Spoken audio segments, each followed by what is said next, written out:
Good morning, ladies and gentlemen.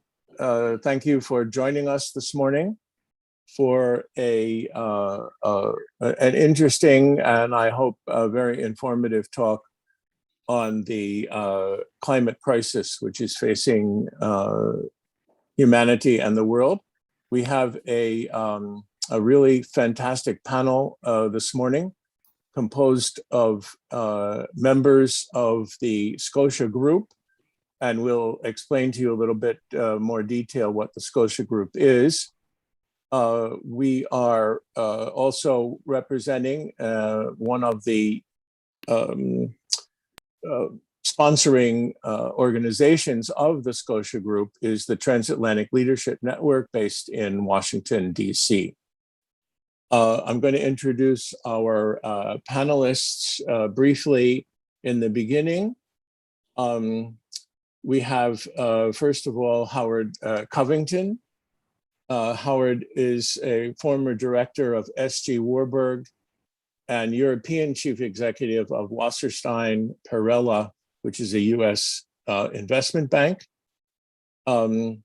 He has written extensively on the response of the investment industry to climate change for various publications, the Wall Street Journal, Financial Times. Howard is the chairman of the Scotia Group. Next, we have Simona Marinescu, who is a 20-year international development coordination expert. She's currently in New York City at the UN headquarters, and she is the UNDP representative to the Cook Islands and Samoa in the Western Pacific. Next, we have Dr. Rudy Baroudi. He's joining us from Doha. Dr. Baroudi is a senior fellow at the Transatlantic Leadership Network.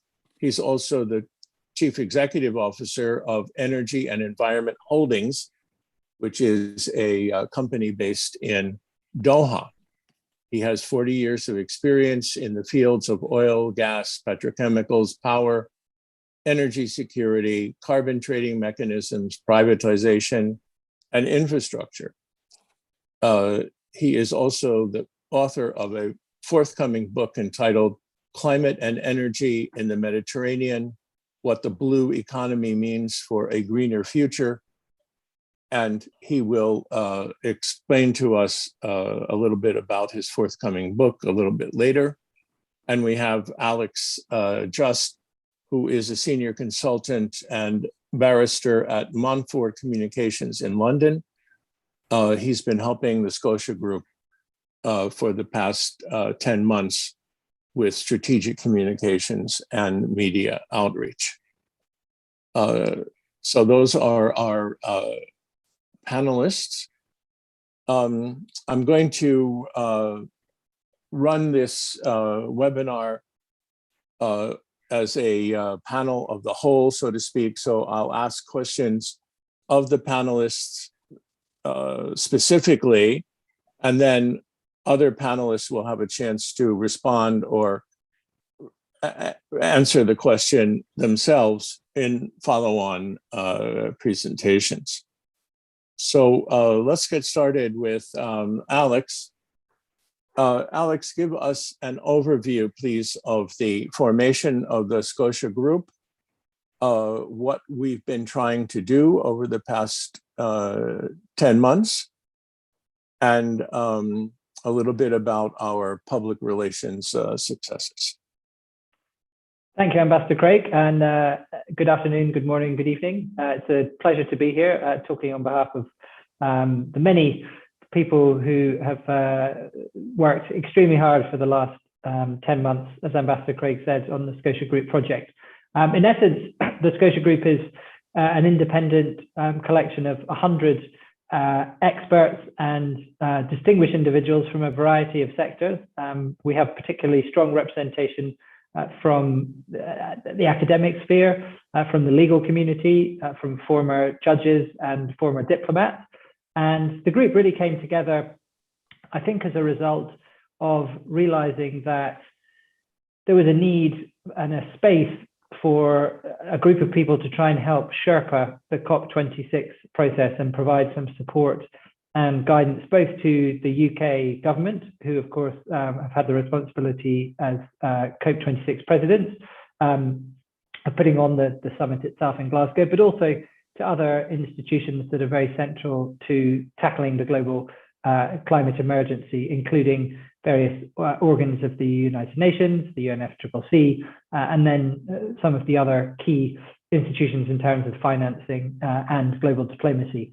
And the Scotia Group has never actually met in person. It's been an entirely virtual group, and that's been a very interesting and I think very powerful element of how the group has worked. At the moment, we have people on this call who I've spent a lot of time talking to, but I've never actually been in the room with them, and they've managed to contribute to a range of outputs which have been published, all working virtually. And that's been one of the upsides I think we've seen of the COVID-19 pandemic, that people have been able to pull together and try and work in a common way to achieve goals. And what have the goals of the Scotia Group been? Well, broadly, they've been committed to trying to help the COP26 summit succeed. That's been firstly by publishing in September of this year a statement of emergency, which called on all nations, and in particular the leaders of those countries that were going to have a pivotal role in the COP26 summit, to accept that we've reached a point where business as usual cannot go on, when in fact the whole business of COP after COP not coming up with any real solution to curb emissions, given the science and given that we are now, as the Scotia Group says, T-9, in that we have to get emissions cut by 2030 to a very considerable degree, and we hope achieve net zero by 2050. The statement of emergency was really saying that everybody has to act in the same way that we do during times of war and global crises, and that requires a different way of approaching diplomacy, a different way of approaching the international legal dynamics of all of this, and also approaching this in terms of the financing that's needed, with several multitudes.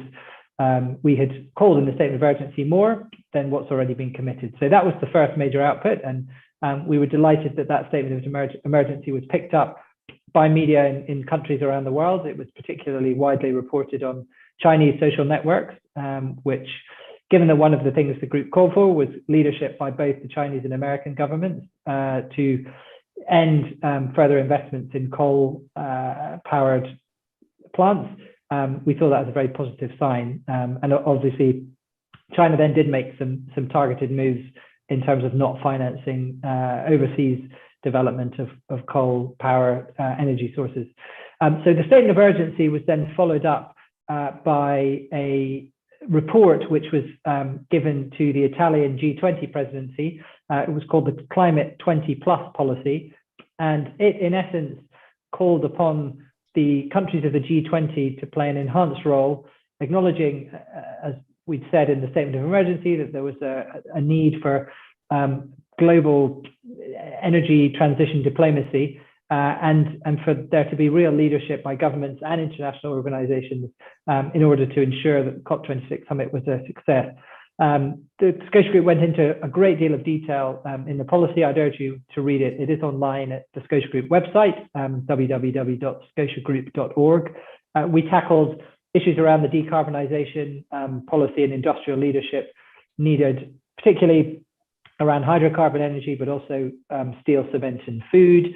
We talked about the need for communities and citizens to have more of a direct role. Accountability and the rule of law have been really key themes that have gone through a lot of the work that the Scotia Group has done.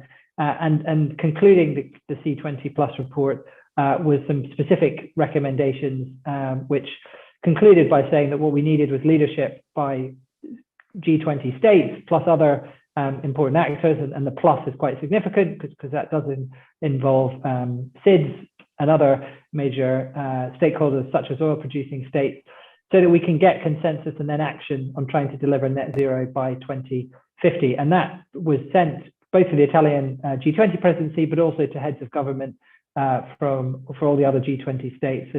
And we were pleased that we were able to make some progress through diplomatic efforts, particularly supported by Ambassador John Craig, and we're very grateful for his input. And that did lead to some positive outcomes. And finally, more recently, just last week, the Scotia Group Inception Commission published a proposal on what the outline of a Glasgow Agreement could be. It contained core commitments for states on climate action to reach net zero by 2050. And it was developed by a range of experts. One of the things that's been fantastic about the way the Scotia Group has worked is that we've held monthly dialogue sessions, which have been run with partner institutions.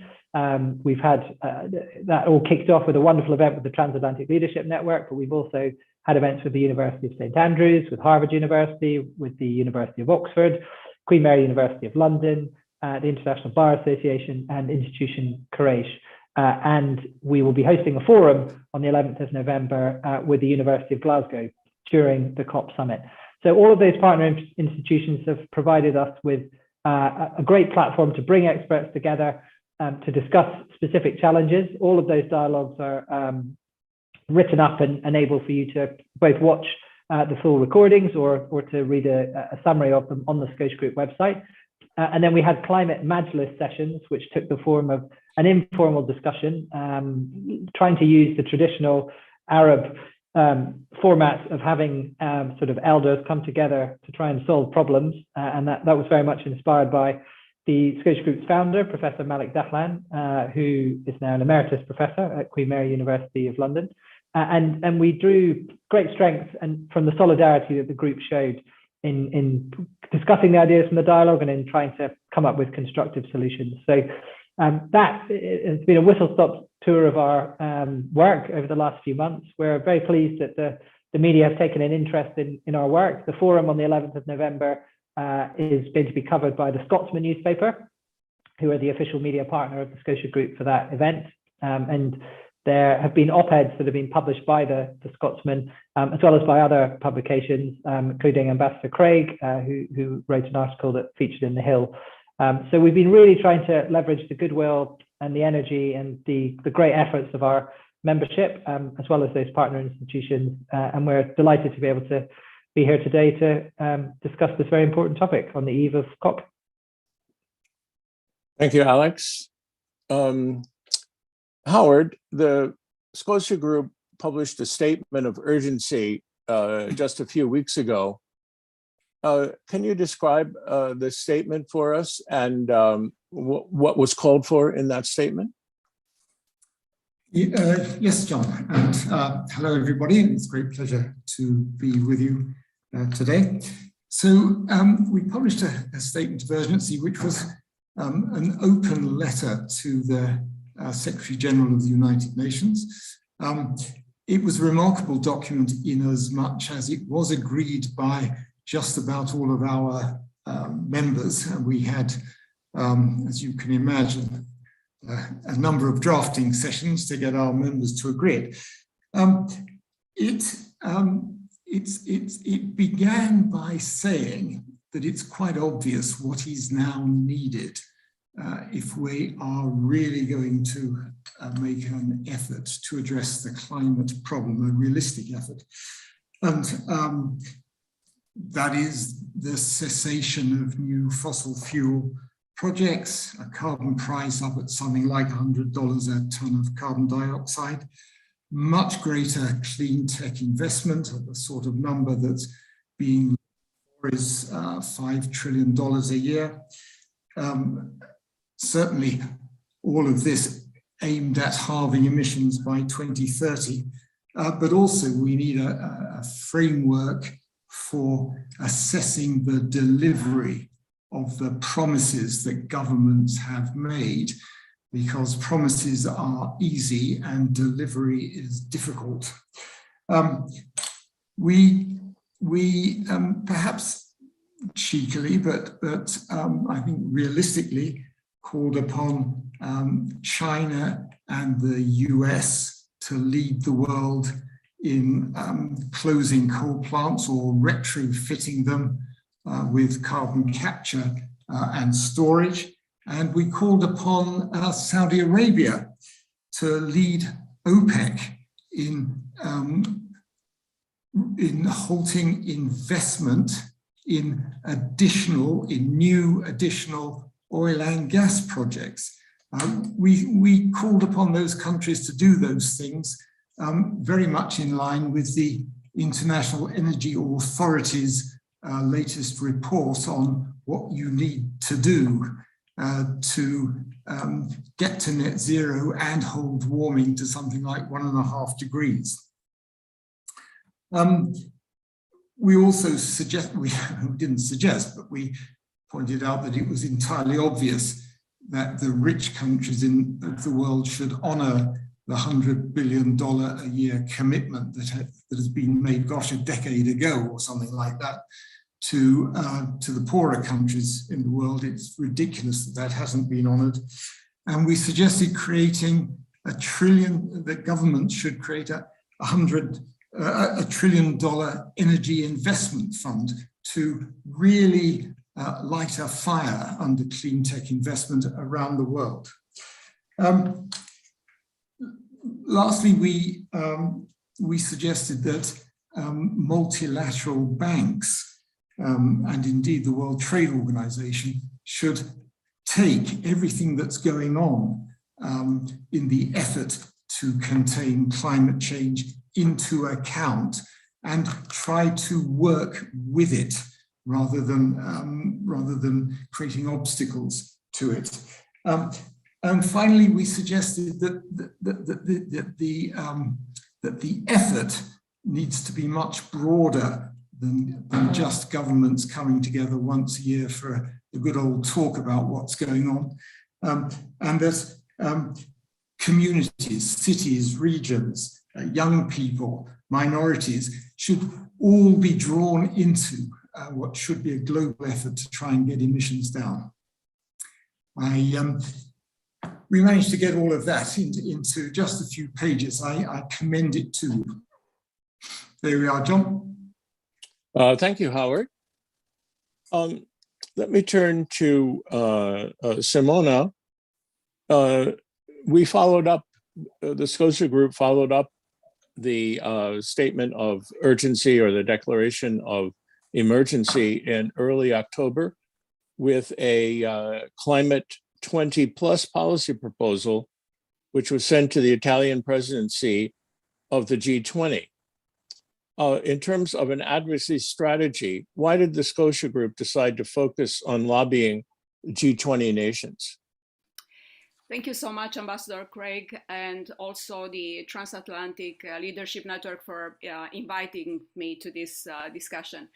It is extremely important to clarify from the very beginning that the United Nations works extensively with academic networks, academic partnerships, private sector representatives in advancing its goals. So it is in this regard that the United Nations looks with much appreciation to Scotia Group for having come together, academics and representatives of corporations and experts in climate and environmental science to put forward a series of goals that align with the United Nations agenda. And I've joined myself representing the small island states, countries that are most vulnerable to adverse climate-related events.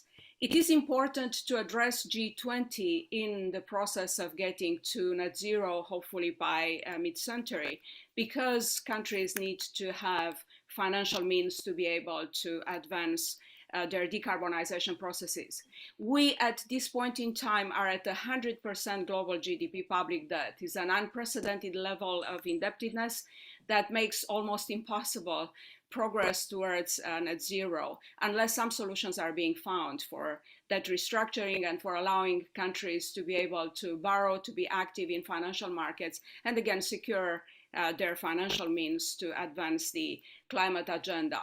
The document that was put forward touches upon ways in which the climate financing could be secured. So obviously, debt servicing in a different way that would allow indebted countries to still be able to have access to resources and small island states to concessional resources, as well as ensuring that domestic resources as low as they are fully aligned with the climate agenda. I just want to put on the record that today the United Nations released the emission gap report, which comes just a few days before the Glasgow event and before the G20 meeting, showing that we are practically on the pathway to increasing the global temperature by 2.7% by the end of the century, if we keep this level of nationally determined contributions. So if there is no change, no higher ambition, no more countries coming to net zero, then that's what is going to be our future. It is indeed much less than over 4% above the pre-industrial levels that was the pathway, the trajectory on which we were when the UNFCCC was created, but is still not good enough to secure a future for our planet.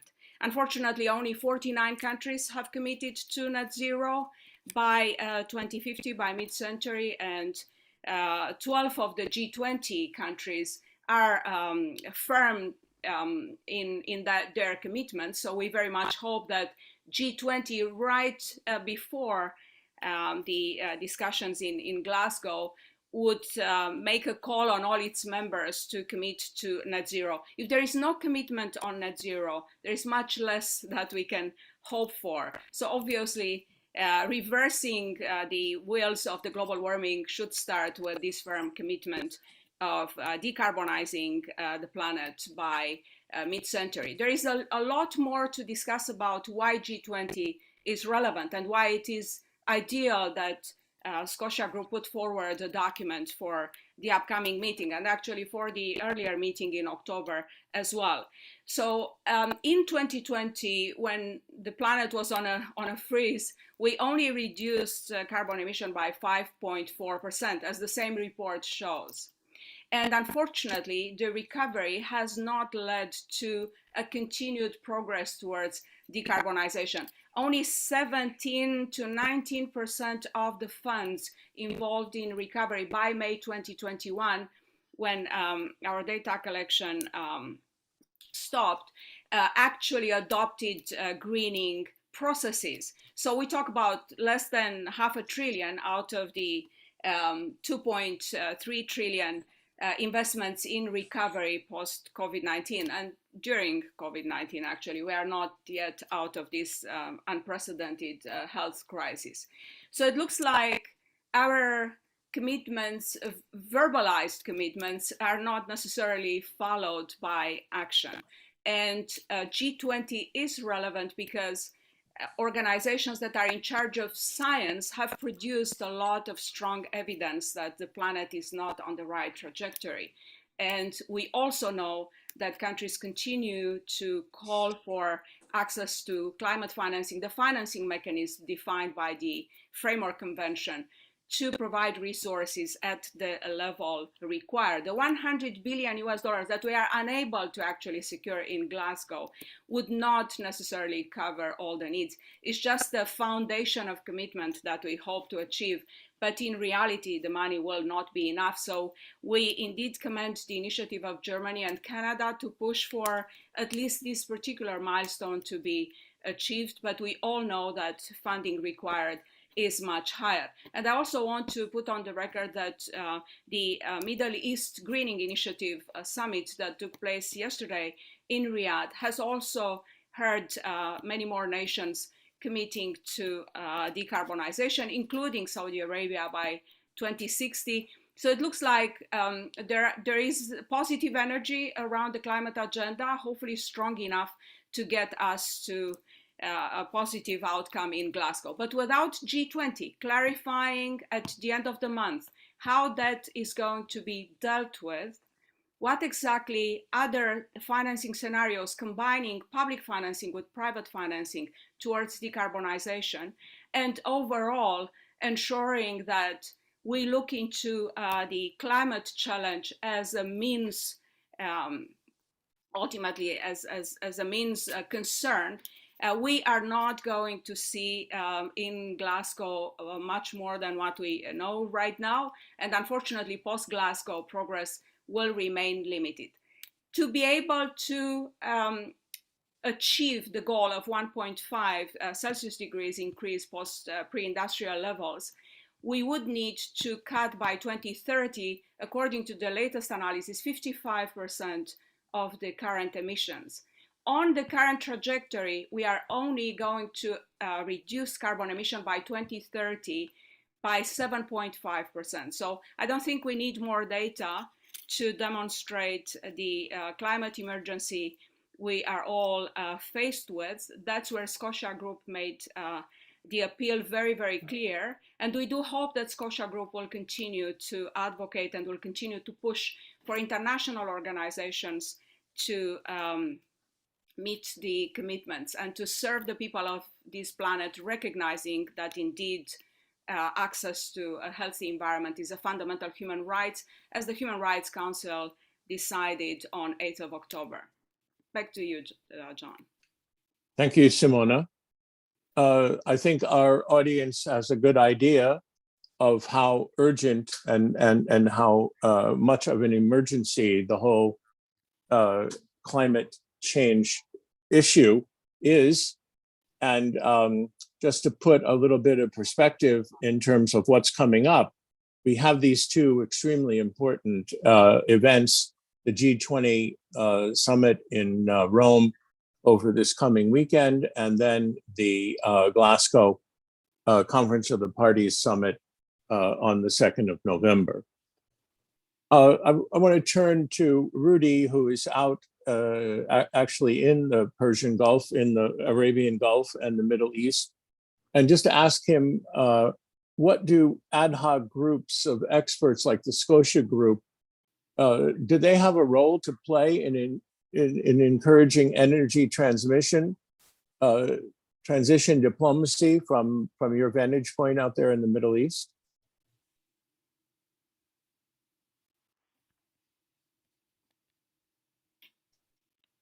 Rudy? Unmute. Rudy, mute.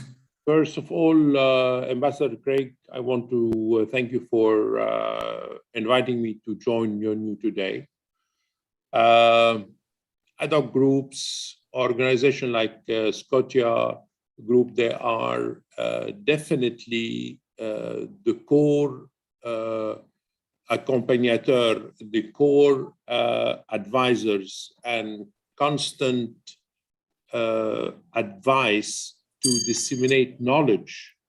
If you recall in Berlin in 1995, when the first COP, the Conference of the Party, took place, all of the studies and recommendations were all done like Scotia Group. And today, more and more, the dialogue and disseminating of good knowledge studies, whether through the UN subsidiaries, independent bodies, the EU, think tanks, is the most important arm to come in with the right examples and to promote what we need to do, because the Conference of the Parties have shown the whole world that this is what we call a life preservers to combat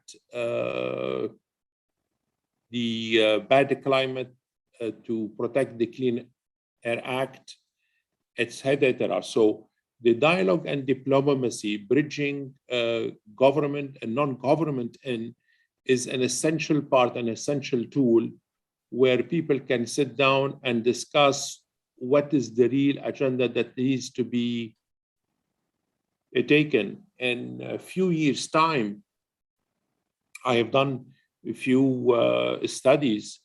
If the recommendations from your group and other organizations do not take into consideration by the G20 and others, we will have cities and certain islands, and most importantly, the delta in Egypt, to be submerged with seawater. So this is a red flag 10 times. And the more and more we are offshoring, we are approaching the zero net emission by 2050 or 2060, actions have already been taken the last decade, and we need to move forward and push forward more. Now, this year, luckily, when the US is back on board in COP26, that will probably give them a better push to continue and meet certain targets that will preserve our next generations. It is much better to pay certain costs now to preserve certain consequences that we cannot afford to pay in the future. So my answer is yes.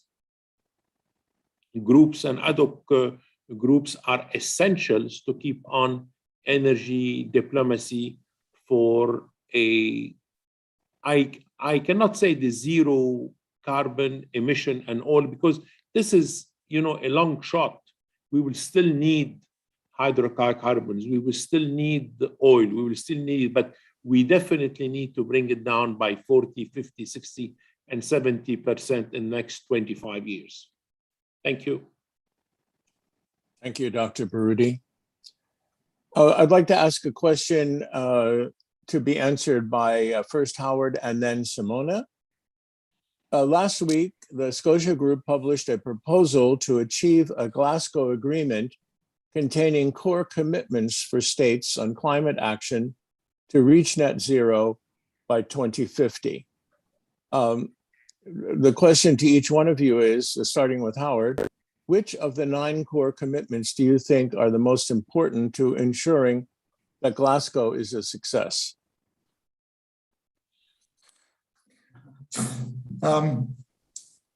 John, thank you for that question.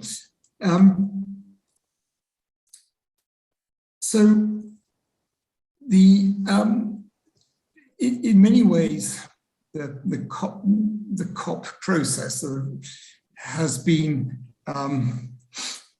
remarkable. I mean, it's remarkable to get countries to come together and discuss this enormous global issue.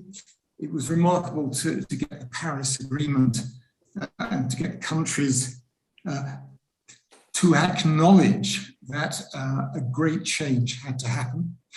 It's remarkable that during the period of the 26 COPs, emissions have gone up by 80% rather than going down. So there's quite a lot that's remarkable going on. Now, we've got to the point where most countries accept, at least formally and at least in public, that emissions have got to come down, and they are making promises to bring emissions down.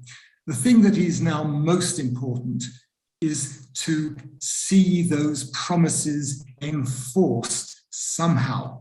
So the way of enforcing those promises is, first of all, to insist that the promises to reduce emissions are backed up by sensible investment plans, sensible plans for decarbonizing economies country by country that make sense in terms of economics and in terms of science, and then to monitor those plans to see how countries progress, and to be quite public about this. I mean, let's call out countries and see how they are doing. And at the next international meeting, let's actually say that some countries are doing well and some aren't doing well, and let's put as much pressure as we can on countries to follow a trajectory that gets emissions down by 2050 or 2060, whatever the case may be. So, in my view, the most important thing is mechanisms for turning promises into reality. Simona.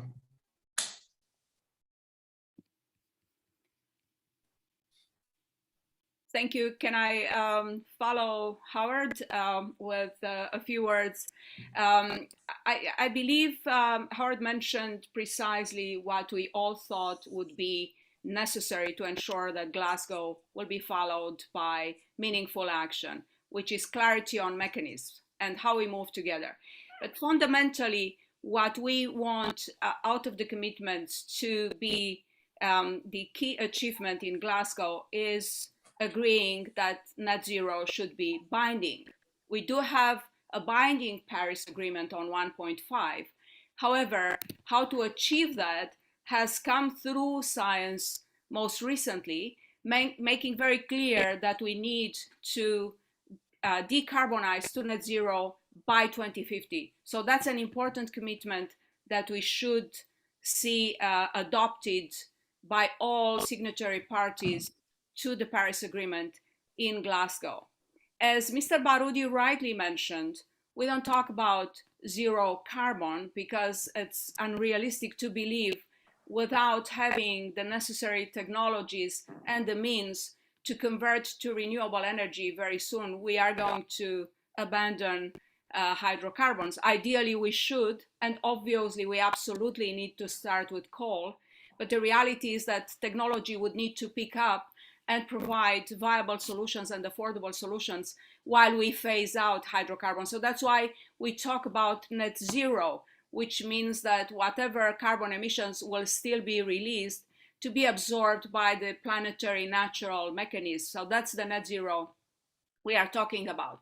I think there is another commitment that I'm absolutely feeling responsible to talk about, which is ensuring that international organizations are fit for this purpose, representing the United Nations in this conversation. We do have very strong structures that were put in place around the climate agenda, starting with the Intergovernmental Panel and also the Framework Convention, the organizations that are called on to advance that agenda, the Environmental Program, the Development Program, the World Meteorological Organization, and others. What we see happening right now is a reform at the country level where action needs to take place, where those organizations would need to have the necessary footprint, the necessary means, and the necessary approaches to support countries towards net zero. So we can't do business as we used to do with a makeup of the multilateral system at the country level as suitable to the system itself. We need to be suitable to the goals that countries need to achieve and to be able to disburse funds timely, to be able to prioritize, to see the climate agenda throughout everything we are doing at the country level. So I believe this is an important commitment that is articulated in the document that Scotia Group put forward. There are aspects of climate justice and climate equity that we also need to talk about, as there are many countries in their nationally determined contributions put forward even now before Glasgow, showing that the highest level of effort is going to be after 2030, because they think that first they need to invest into the Sustainable Development Goals by 2030, and then to accelerate the engines towards net zero, which is obviously not realistic. The implementation of the Sustainable Development Goals must be already factoring in the climate objectives. So we need to see countries understanding the importance of nationally determined contributions for each generation to take that burden, and not only the younger ones to pay the highest price in this effort. We also talk about loss and damage, a big agenda for small island states, considering how exposed they are. I do cover islands in the Pacific who are not going to be around unless significant efforts are being made soonest to reduce global warming. So I would think that the institutional part of the commitments is important. We need to focus. We don't need new institutions. We need what we have to better align with the agenda and to make better use of the resources that exist, while also, again, a big call on international financial institutions in the commitments and in the documents that Scotia Group put forward to to unleash the power of global financial resources to support the climate agenda. Over. Thank you, Simona and Howard. I want to come back to Alex now, and I have two questions for you, Alex. The first one is, Simona mentioned loss and damage, and that reminds me of the Scotia Fellows groups. So will you describe for us the Scotia Fellows Group? Absolutely, Ambassador Craig. So the Scotia Fellows were a group of extraordinary young people who were trained by two academics connected to the Harvard Negotiation Lab. They were looking at essentially how one could put in place a sequenced negotiation strategy to unlock certain elements of this very complex issue that we've been discussing today. And each of the groups, which included young people under the age of 30, some of them were graduate students, some of them were undergraduates, they were from universities across the world. They put forward detailed policy memos where they sought to deal with questions like loss and damage, or for example, how you might encourage the development of hydrogen energy in a certain country. And they were doing it by putting themselves in the shoes of negotiators and thinking, what would it take to get certain actors to move and to change? The kind of work that Simona does exceptionally well and works very hard for the United Nations. So we were trying to educate and train them to think about some of the challenges and also to present ideas which were then critiqued and discussed by Scotia Group members. Okay, thank you. So staying with you, Alex, do you think the build up to this Conference of the Parties Summit has been different from a media perspective? And how might this impact the likelihood of some sort of real action being taken? I think that's a very perceptive point, Ambassador Craig. It certainly feels, at least in the UK, and that might be partly a function, I'm in London, obviously the event's happening a few hundred miles north in Glasgow. Our media here have been very interested because it's an event that we're opening, Scotland up to the world to come and visit.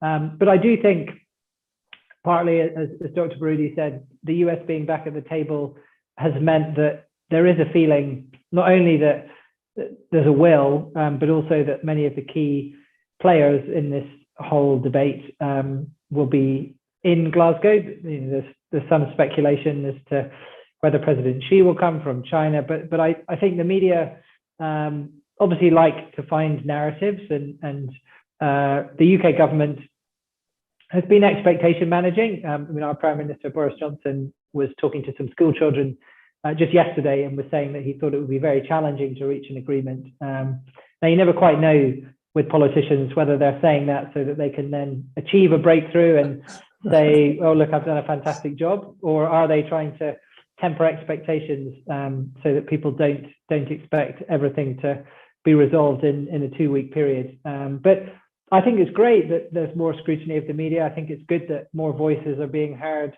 on TV, that there's more discussion on social media, that the op-eds that the Scotia Group members have written are being published in national newspapers, and that's only going to be beneficial because it creates pressure from the grassroots up, and also I think it then means that institutionally it's probably easier for those climate diplomats and the people working within the UN machinery, and I'm sure Simona can speak to this in more detail, to really pull people together and try and sort of encourage some kind of resolution, because I do feel that the eyes of the world will be on Glasgow, and there is an expectation that something will have to happen if we're to really keep up with the science and achieve the breakthrough that I think the world needs.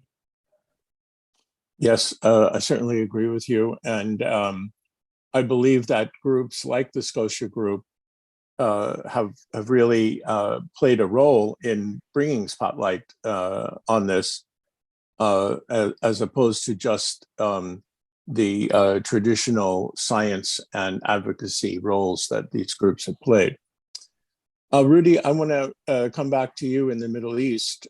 In light of the news over this past weekend that Saudi Arabia is planning to achieve net zero by 2060, do you think that other states whose economies rely on oil and gas exports will follow suit?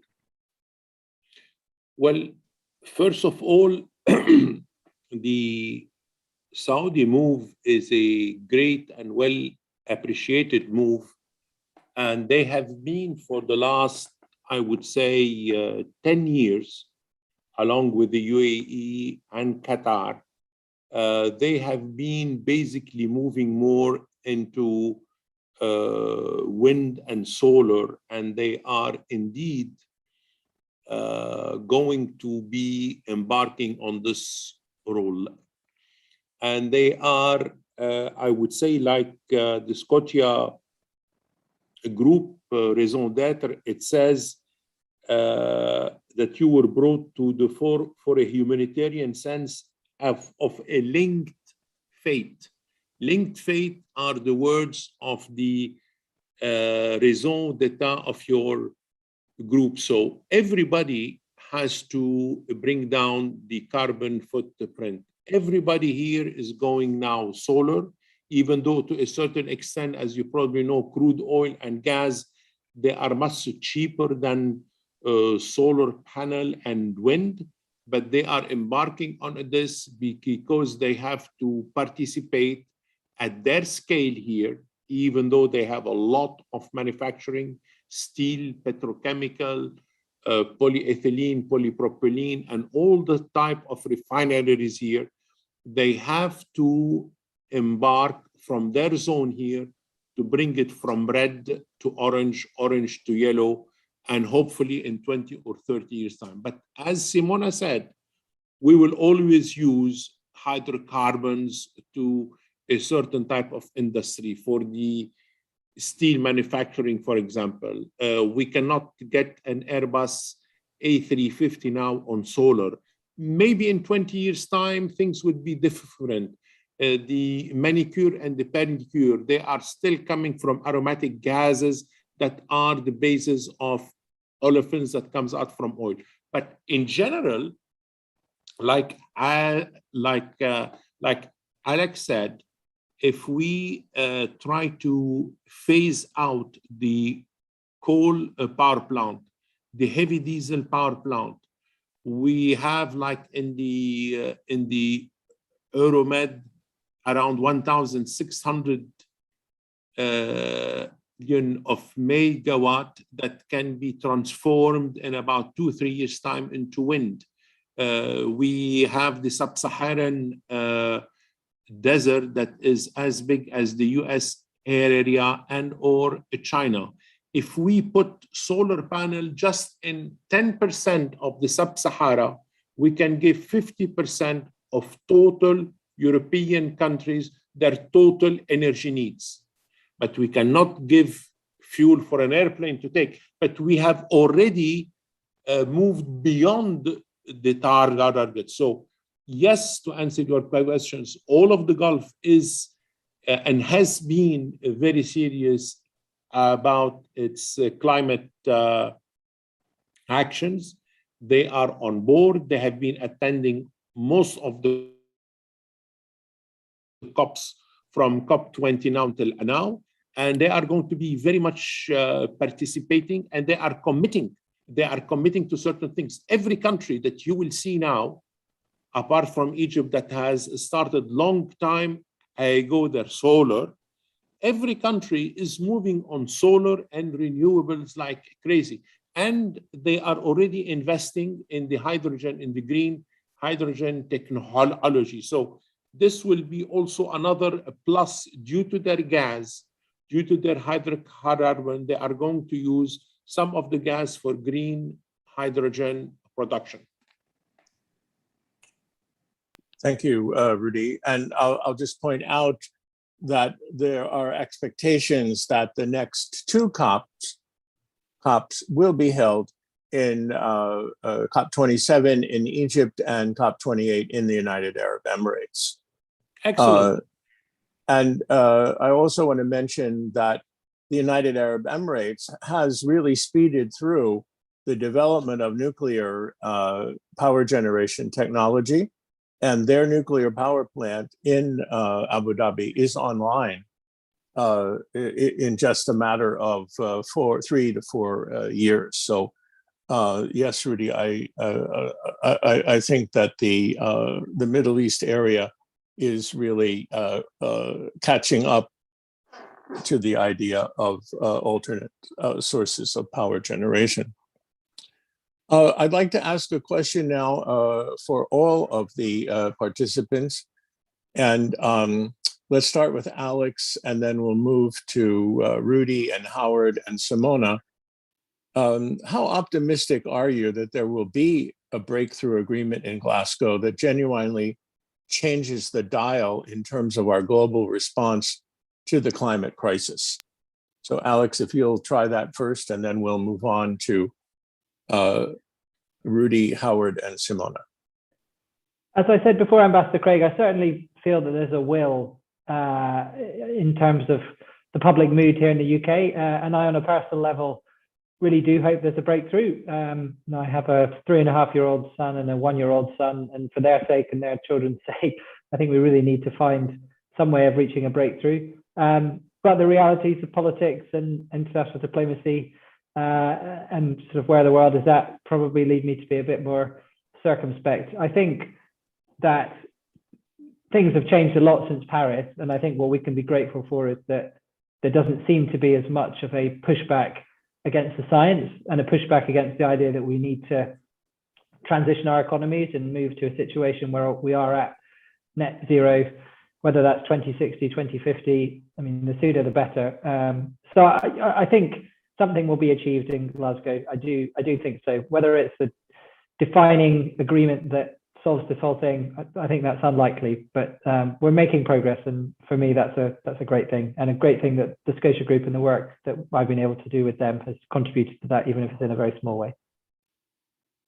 Thank you, Alex. Rudy?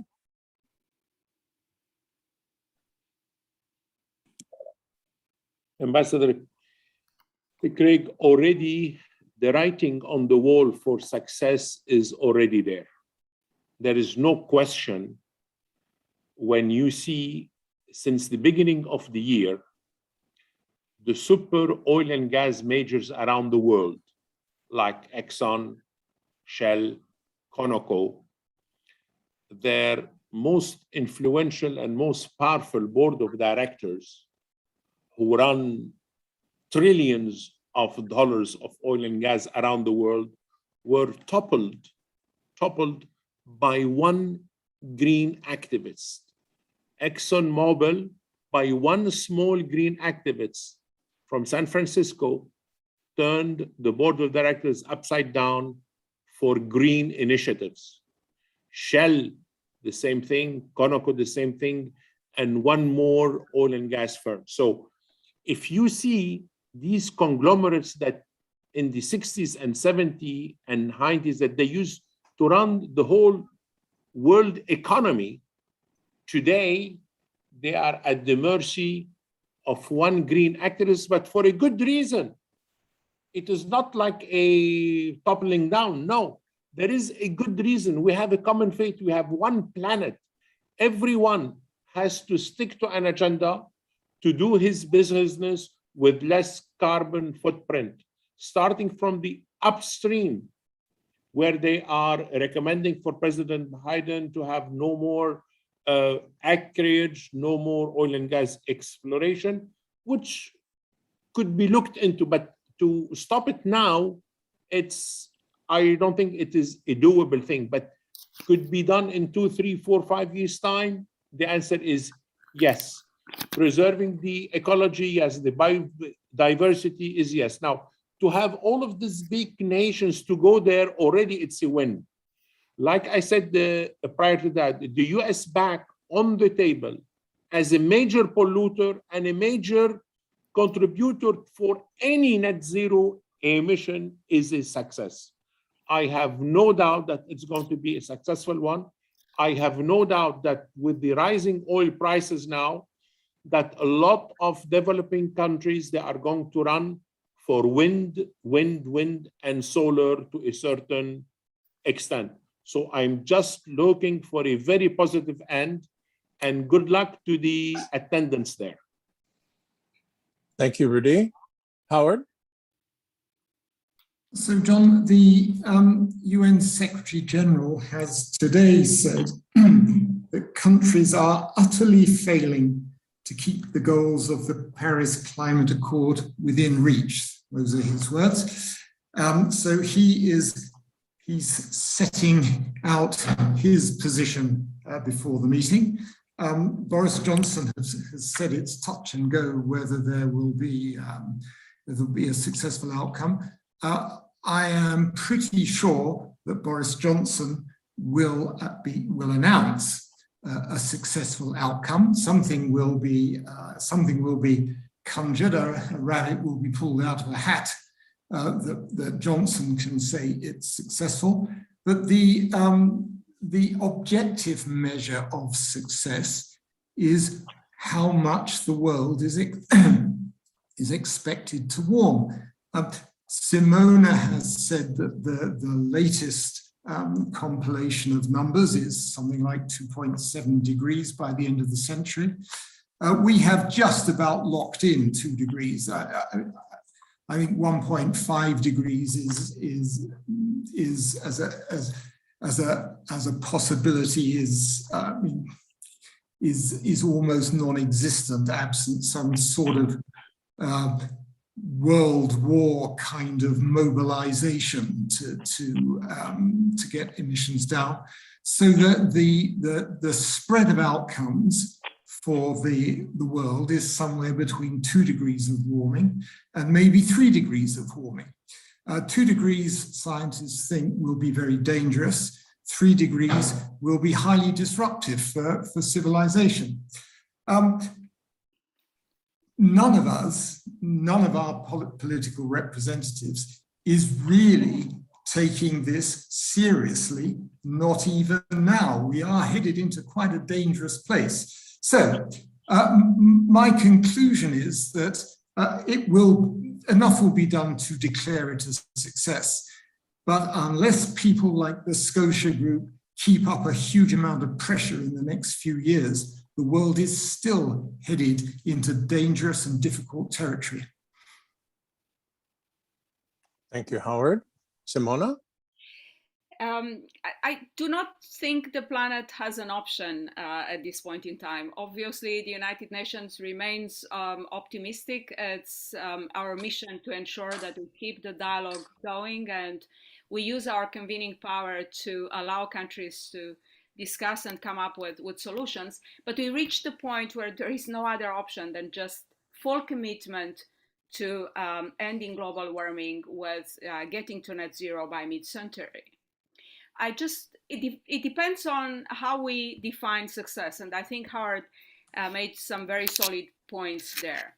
The success of this meeting is to ensure that we walk out of Glasgow with all G20 countries committing to net zero, with G20 coming up with solutions to debt restructuring for countries, and a few other points that we did not touch on. One of them is to ensure that all the financing that is going into climate finance will start prioritizing adaptation. The Secretary General talks about 50% of the financing to support adaptation, understanding that mitigation is not going to solve the problem. We still need to adapt to a different world. We hope that part of the success will be to have in Glasgow developed countries committing to adequate financing in research and technology production, because otherwise we will never fly an Airbus 380 using renewable energy. So we do have a huge gap in research and technology solutions that we need to fill. And obviously that's a responsibility of the developed countries as they start with a much higher baseline and they also have stronger resources. So if we walk out of Glasgow with a full commitment of G20 countries to head towards net zero by mid-century, that financing will be scaled up and half of the financing at least will go to adaptation, and developed countries will commit to supporting research and technology, then we can consider that we set ourselves for some success, provided that action following Glasgow will walk on the same line. There is one important point that Scotia put in its documents, which is advocate technology neutrality. It is extremely, extremely important to allow ourselves to innovate more. There are sources of renewable energy that could be scaled up. There is also a lot of interesting technology that could decarbonize the hydrocarbon industry that we would need to use. So we need to allow ourselves to use any means to get to stopping global warming. So we do hope that that's also part of the achievement in Glasgow. And I'll close by saying that what is also important in the message that Scotia put forward is the role of the media. You will see that among the objectives of the Glasgow meeting, we will need to ask for higher transparency. So those commitments to be followed by clear plans and showing what kind of resources and partnerships are going to be involved. That's a role for the media to take, and we count on more media engagement around the world towards that purpose. And the end of the conversation in Glasgow is going to be on Article 6, on carbon markets and on carbon pricing floors. There are discussions that G20 will have right before Glasgow. It's an important decision to be made whether we want to charge, to put a price to industries that are harming the environment and generate resources for governments to advance the agenda. It's a difficult conversation as the energy prices are already very high, and energy prices will stay high in the following year as well. We also still have COVID on the table, but creating new mechanisms for funding the climate agenda would be part of the success in Glasgow. And I think we should all stay optimistic as we don't have an option. Thank you. No, thank you, Simona. And I think our audience can see the depth of understanding of our panelists and of the Scotia Group of this problem. Yes, Rudy, go ahead. Ambassador Craig, I am seeing here on the screen on the TV, the CNN, where they have just put a small note that Prime Minister Johnson, he is saying that for Glasgow 26 is touch and go. This is unacceptable that the Prime Minister of Great Britain saying it's touch and go. What do you mean touch and go?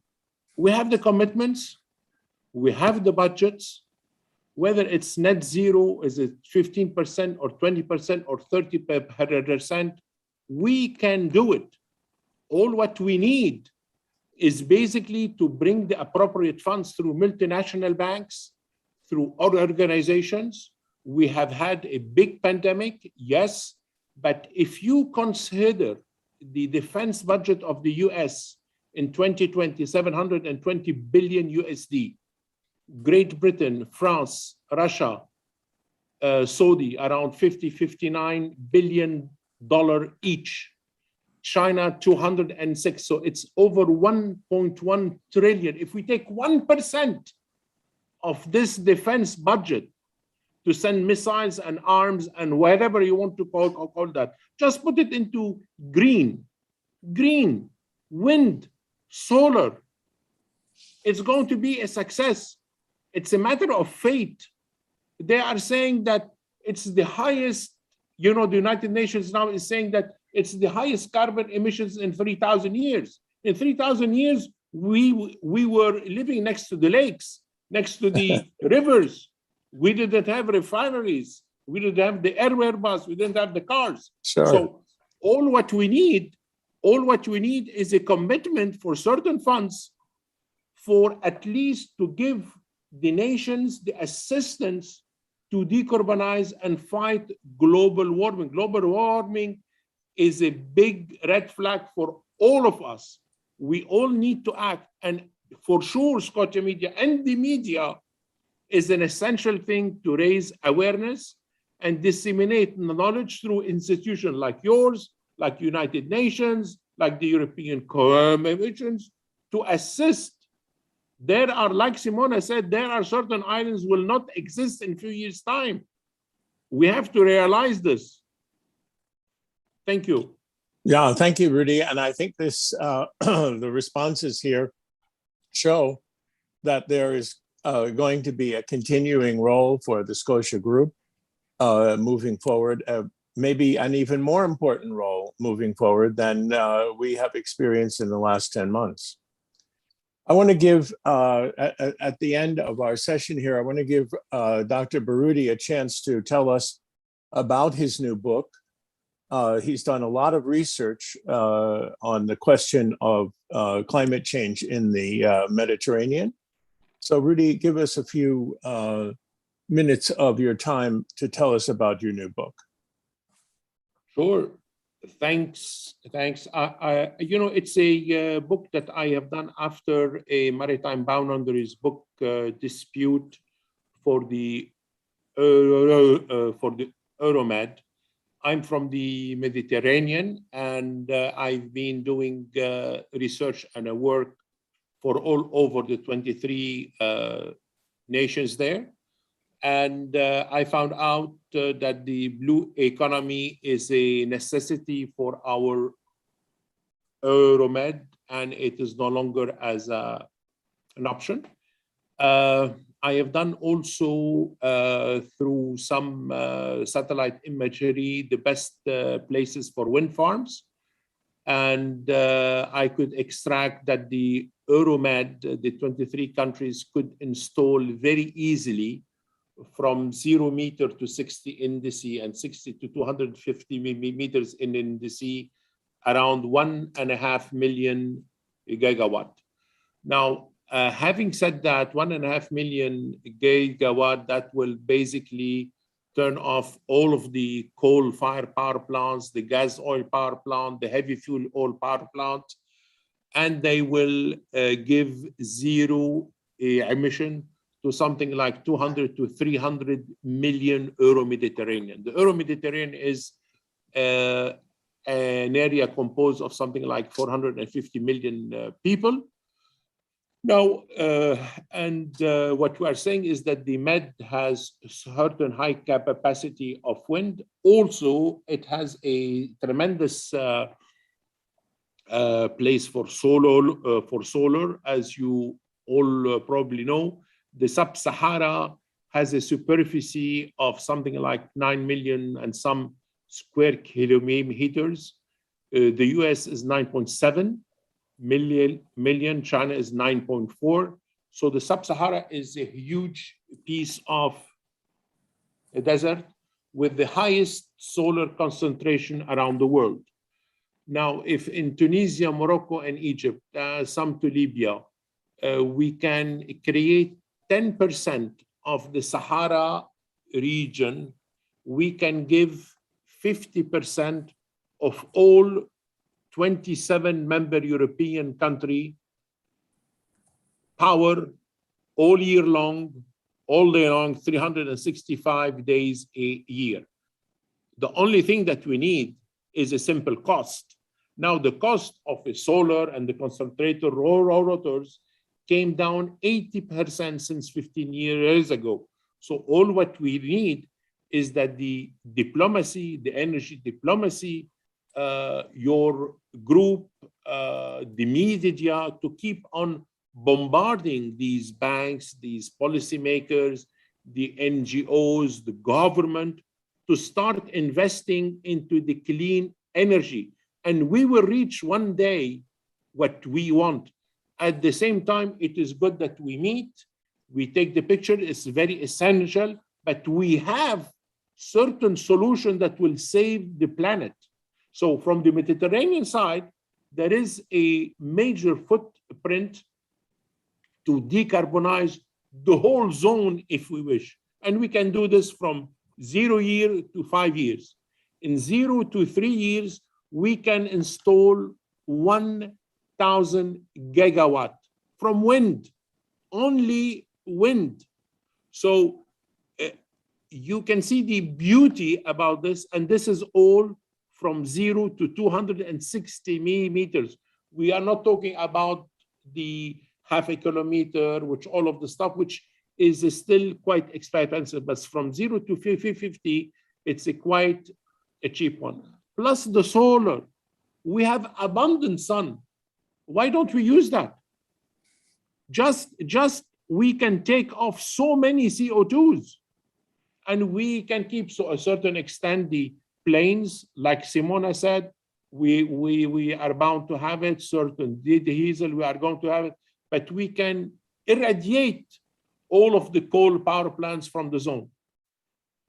This is in a nutshell, and I hope to have the book published by the end of the year, and I will be very pleased to send each one of you a book.